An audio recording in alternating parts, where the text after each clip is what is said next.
Next, or rather simultaneously, it was time for the Cabal to take revenge on Russia, once again. Financed by their partner in crime, the Rothschilds, they started the Russian Revolution. Their pawn and frontman, Lenin. His real name, Vladimir Ilyich Ulyanov. Every historian will agree on the fact that Lenin was heavily influenced by Karl Marx, the founder of communism. But Marx wasn't Russian, he was German. Lenin was Russian, but as he spent many years in exile in Finland, Switzerland, England and Germany, he had become almost a stranger to Russia at the time the first part of the Russian Revolution broke out in February 1917. He was completely westernized. Marx had inspired him massively with his 1848 pamphlet, The Communist Manifesto. Lenin wasn't just inspired by Marxist communism, but also by his Jesuit background. Marx was trained in Germany at a Jesuit school, and after that he was tutored by Jesuits in the British Museum on the tenets of communism, as confirmed by ex-Jesuit priest Alberto Rivera. Another source of Marx being a Jesuit coadjutor, an assistant bishop, is Otto von Bismarck, who wrote in the North German Gazette that Marx was under control of the Jesuit priest Peter Becks, then Superior General of the Society of Jesus. And there was more Jesuit influence on Lenin. His right-hand man, Felix Dzerzhinsky, who was the head of the Soviet secret police, was a great admirer of the Jesuits. Furthermore, Lenin formally readmitted the Jesuits into Russia in 1922, which is rather strange, as religion was prohibited at that time within communism. But then again, was it strange? The origin of communism lies in the Jesuit ideology, as confirmed by many historians. The Jesuits in the 17th and 18th centuries perfected the first system of communist governance in their reductions in Paraguay. In the New Advent Catholic Encyclopedia, it reads, on the conditions of property, the economic basis was a sort of communism. The land and all that stood upon it was the property of the community. The land was apportioned among the caciques, who allotted it to the families under them. Agricultural instruments and cattle were loaned from the common supply. No one was permitted to sell his plot of land or his house. Very communist indeed. We will see later on in this documentary that even the term social justice was invented by the Jesuits. The first man to name it and write about it was the Jesuit Luigi Tabarelli d'Azeglio. Lenin was a Jesuit puppet who was pushed forward by the Cabal to destabilize and destroy the country. He hated Russia and the Russians. Some of his most famous quotes are, "I spit on Russia. While the state exists, there can be no freedom. When there is freedom, there will be no state." And, "May 90% of the Russians die, and let the other 10% live under communism." The Russian Revolution was a Jesuit attack on the country. Their motive? Revenge. Their pawn? Lenin. Their tool? The Bolshevists. They were the equivalent of the Jacobins during the French Revolution. Millions of people died in Russia between 1917 and 1923, the year in which the Russian Revolution ended with the Bolshevist founding of the Soviet Union. Now, before we move on to World War II, where we will share with you a discovery that, quite frankly, knocked us off our feet, so keep watching, we will first take a look at a chain of events in the US. Maybe you remember from part 2 of the previous series that in 1913 the US Federal Reserve Bank was founded, the mother of all banks, owned by several Cabal families, among which the Rothschilds? Remember what happened to the three wealthiest and most influential opponents of the Fed? They conveniently died when the Titanic sank. Less than a year later, the Fed was a done deal.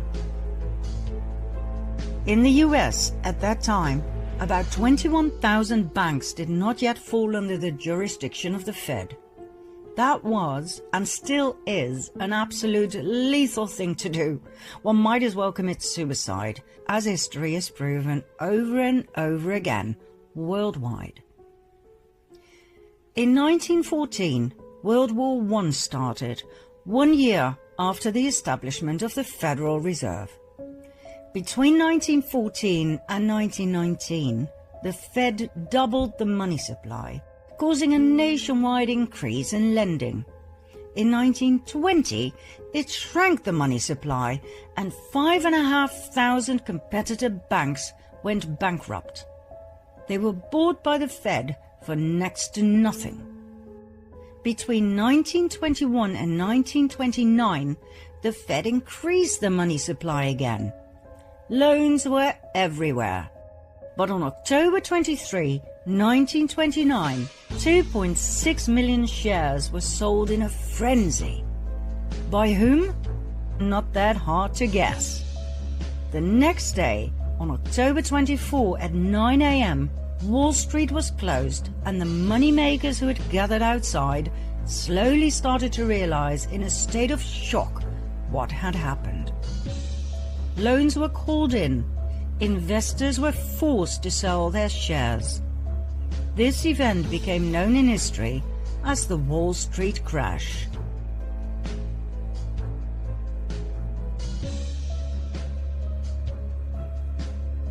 The Wall Street crash brought the rest of the world on its knees too.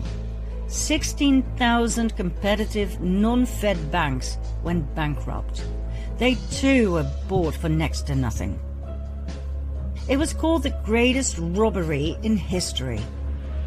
But it wasn't enough. The Fed reduced the money supply even further by 30%, causing starvation throughout the US.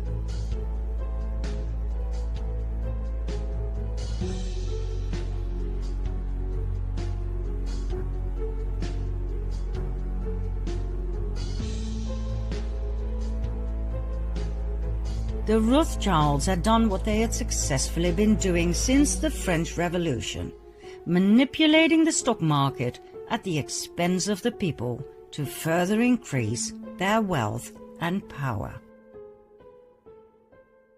Congressman McFadden was so horrified he began impeachment proceedings against the bankers who owned the Federal Reserve. Like I said, he might as well have committed suicide straight away. He was poisoned at a banquet, and the impeachment was abandoned. One simply does not get in the way of the Khazarian cabal. 4 years after the Wall Street crash in 1933, on the pretext of getting out of the Depression, the banks persuaded the government to carry out a national gold seizure on penalty of imprisonment for 10 years. That's right. Under pressure of the Fed, President Roosevelt signed Executive Order 6102 to make the impoverished American people give up their gold. They had nothing left. With the gold standard gone, the cabal had no more limitations on how they could manipulate the money supply. This meant absolute dominance. On top of everything else, income tax was created in 1913 to cover the huge amounts of money the government was paying the Federal Reserve. Like we said in part 2 of the previous series, income tax is illegal. We were just never told.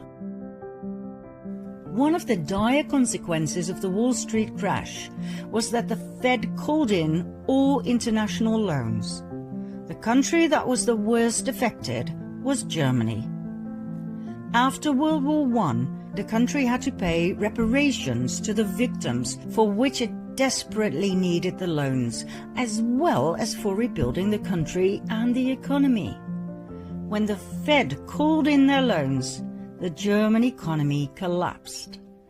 The country dived into a deep depression. That same winter, about 2 million people were unemployed.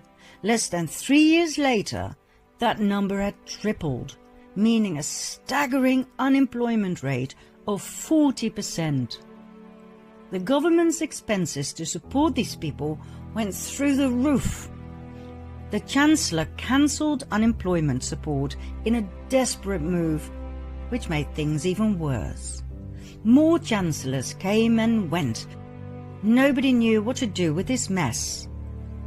People were losing faith in democracy, music to the ears of the Cabal, and sought help from extreme left, the communists, or extreme right, the Nazis. In January 1933, Hitler became Chancellor of Germany. Although he had a majority of seats in Parliament, he did not have the absolute power he desired. Conveniently, only 4 weeks later, the Reichstag, home of the German Parliament in Berlin, was set on fire, allegedly by communists. Hitler used the event to persuade President Hindenburg to pass an emergency act restricting personal liberty. The act abolished freedom of speech, assembly, privacy, and the press. It abolished the right to own property and the right to trial before imprisonment. It legalized phone tapping and interception of correspondence. The decree was used as the legal basis for the imprisonment of anyone considered to be opponents of the Nazis. People could be imprisoned for any or no reason. That night, around 4,000 people were arrested, imprisoned and tortured by the SA. Hitler was now able to imprison communist leaders, so his main opponent during the elections, the Communist Party, fell apart. Hitler's SA intimidated the rest of the opposition, after which he pushed through the Enabling Act that enabled him to make laws without the parliament's consent for the next 4 years. This gave Hitler absolute power. He then banned all political parties. Only the Nazi Party was allowed to exist. The final obstruction to absolute dictatorship was dealt with on June 30, 1934, called the Night of the Long Knives, when 400 SA members who were making demands were slaughtered by Hitler's SS. 1.5 months later, Hitler was in absolute control of Germany. He had become the Führer, meaning he was president, chancellor, and head of the army. Members of the armed forces had to swear a personal oath of allegiance, not to Germany, but to Hitler, which is so Jesuit. Remember the oath of absolute subservience and obedience to the Supreme General? Who was Hitler, really? Hitler came from an interesting family. His mother was Clara Pölzl. His father was Alois Hitler. Alois's mother is where things get really interesting. Her name was Maria Anna Schiggelgruber. She was a simple peasant girl from a village called Stronens near Dollersheim. At the age of 42, still being single, she gave birth to Alois. At the time she conceived, September 1846, Maria lived in Vienna, where she worked as a servant for none other than Anselm Salomon von Rothschild. As soon as the family discovered her pregnancy, she was sent back home, where Alois was born. Maria refused to tell who the father was. It must have been someone with power, for she kept it a secret for the rest of her life and the father did not feel the need to marry her. When Alois was 5 years of age, Maria married Johann Georg Hitler. Even though many researchers believe he must have been Alois's biological father, he never acknowledged the boy as his own.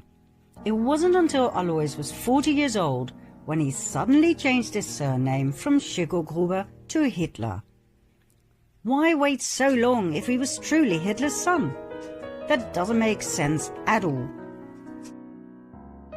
Alois married Clara Pölsel. It was his third marriage. They had 6 children, 4 of which died at a very young age. The only 2 surviving children were Adolf and his sister Paula. Nobody knows for sure who the biological father of Alois Hitler was. Several names have come forward: Leopold Frankenberger, Johann Nepomuk Hitler, Johann Georg Hitler's brother. But we found no real evidence for any of the above. They all seem to have been used as a decoy to take our attention away from Anselm Salomon von Rothschild. So, why do we believe it was Rothschild who impregnated Maria? Because of several indicators. First of all, 9 months before Alois's birth takes us to September 1836. According to the Rothschild archives in London, Maria worked as a maid for Anselm Salomon von Rothschild. Now there are 2 possible suspects of the rape of Maria. 1, Anselm, who was 33 years old at the time. 2, his father, Salomon Meyer von Rothschild, who was 72 at that time. Now the Rothschild archives contain handwritten correspondence between the son, Anselm, and the London Rothschild Bank, which proves he was in Vienna at the time of the conceived pregnancy. His father, on the other hand, was in Paris. That narrows it down, don't you think? Secondly, in 1876, when Alois was 40 years old, he suddenly inherited a large sum of money. From whom? There wasn't any money in the family. Anselm Salomon von Rothschild died a year and a half prior, the time needed to pass an estate through the probate court. It was the same time Alois suddenly changed his name to Hitler, remember? Was that just a coincidence, or was it a demand by the Rothschilds in order to receive the inheritance, so that he would not be traced back to the Rothschild bloodline? Now please bear in mind that officially the Rothschilds were Jewish. They were the Babylonian Khazars who converted to the Jewish faith under pressure of the Russian king. Call them fake Jews if you like, but to the outside world, Adolf Hitler's father was half Jewish. If this ever came to light, it would be one hell of a scandal. And so, all traces of the Führer Adolf Hitler leading to the Rothschilds had to be erased. In 1921, the Munich Post intercepted a pamphlet that circulated among the early members of Hitler's Nazi party, the NSDAP. The pamphlet's title was Adolf Hitler, Traitor. It dealt with the alleged Jewish blood in Hitler's veins. It accused Hitler of fronting for Jewish finances and for acting like a Jew himself. The Munich Post decided to publish the pamphlet. On the very day that Hitler became Chancellor, the Munich Post was ransacked and its editors and writers were sent off to concentration camps, where they were never heard from again. The Austrian Chancellor Dollfuss investigated Hitler's family origins on 2 occasions. The first investigation, published in 1932, determined that Hitler's father was illegitimate, born to a 42-year-old unmarried woman and an unknown father. The second investigation determined that Hitler's mother was employed as a domestic servant in the residence of Baron Rothschild of Vienna. Shortly after, Hitler ordered the assassination of Dollfuss in 1934.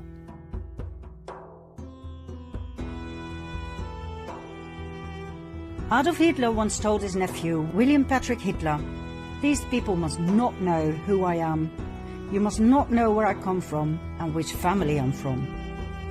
In an effort to erase any evidence that would lead Hitler back to the Rothschilds, not only were people murdered, but the entire village of Dollersheim, where Hitler's grandmother had come from, was completely destroyed on Hitler's orders. Adolf Hitler, the Führer, did not come out of nowhere. We believe he was a Rothschild, maybe an illegitimate one, but still. We saw in the previous series, in part 5, how the illegitimate James Alefantis Rothschild was pushed forward by the family to play a very important part in the US elite and their Pizzagate.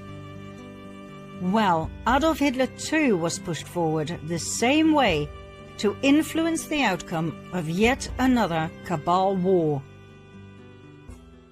Hitler was a great admirer of the founder of the Jesuits, Ignatius of Loyola.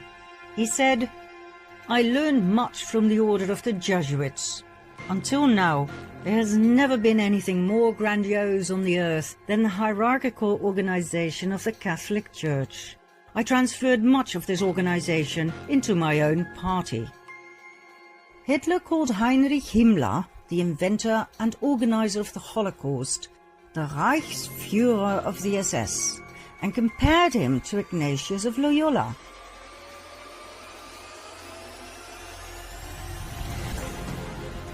The SS organization has been constituted by Himmler according to the principles of the Jesuit order. The regulations and the spiritual exercises prescribed by Ignatius of Loyola were the model Himmler tried to copy exactly. Himmler's title as Supreme Chief of the SS was to be the equivalent to the Jesuit general, and the whole structure and direction was a close imitation of the Catholic Church's hierarchical order. Absolute obedience was the supreme rule. Every order had to be executed without comment. Hitler presented himself as the solution to all problems. He offered jobs in the war and weapon industry. He got rid of everyone he blamed for Germany's problems. The Jews, the Gypsies, the Communists, the disabled, the homosexuals, and he confiscated all of their money.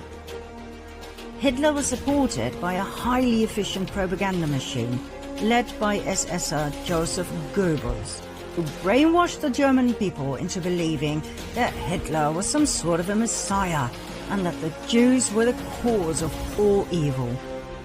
Well, we all know what happened. 85 million people died in World War II.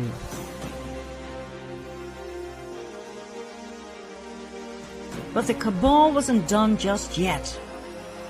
As you might know, in the aftermath of World War II, hundreds of thousands of Jews emigrated to the promised land of Israel. But did you know that this migration had already been planned by the cabal in 1917?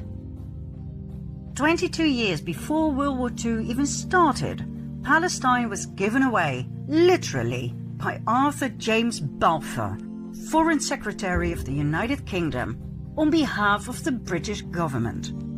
As if nothing more but a chess piece, a country with inhabitants was given away to, guess who? Lord Lionel Walter Rothschild.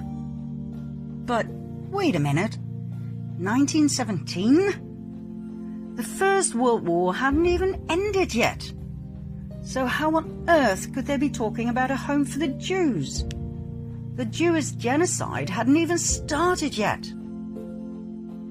We're talking about the Balfour Declaration, signed by Balfour himself on the 2nd of November 1917. Dear Lord Rothschild, I have much pleasure in conveying to you, on behalf of His Majesty's government, the following declaration of sympathy with Jewish Zionist aspirations, which has been submitted to and approved by the Cabinet.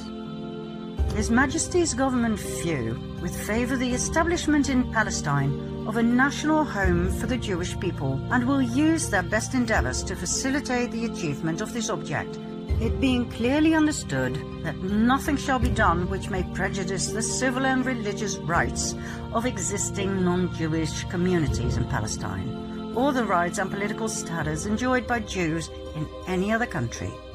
I should be grateful if you would bring this declaration to the knowledge of the Zionist Federation. Arthur James Balfour. Neither the Jews nor the Palestinians knew about this.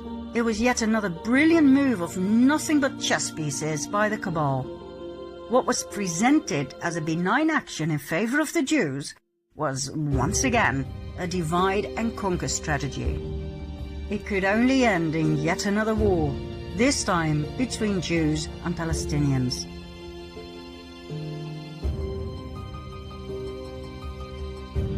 The Jewish people were willingly and knowingly murdered 22 years after the Balfour Declaration was signed.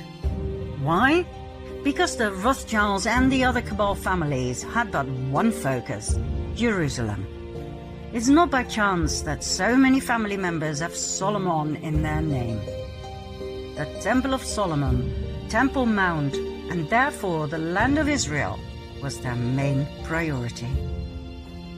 We will soon tell you why and expose their deepest and darkest secret. For now, millions of Jewish people were sacrificed in order to get there. There were many more wars to follow, like the Vietnam War, the Cold War. All were instigated and financed on both sides by the Cabal. That's how people across the world were kept in fear, paralyzed and poor, divided and subservient. Once you understand and see their strategy, you cannot unsee it. But the worst was yet to come, for times were changing and the Cabal adapted their strategy as time went along. Key words in their everlasting plan to conquer the world: hatred, revenge, disdain. These three words were perfectly combined in one document, the Protocols of the Learned Elders of Zion,